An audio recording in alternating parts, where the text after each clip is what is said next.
भंजनगर समन्वित शिशु विकास प्रकल्प पक्षर स्थानीय टाउन हॉल रे ब्लॉक स्तरीय आईन सचेतनता कार्यक्रम अनुष्ठित होईछि।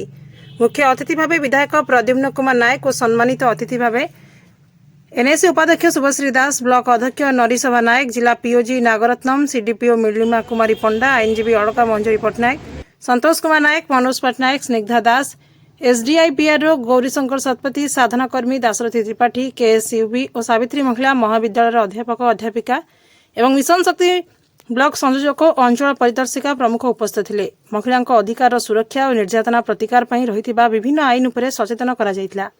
एसएसजी सदस्य, छात्र छात्री, सीआरपी, एमबीके, अंगनवाड़ी कर्मी, आशाकर्मी प्रमुख उपस्थित थे। अंगनवाड़ी कर्मी अलिभा पात्र धन्यवाद अर्पण करथिले।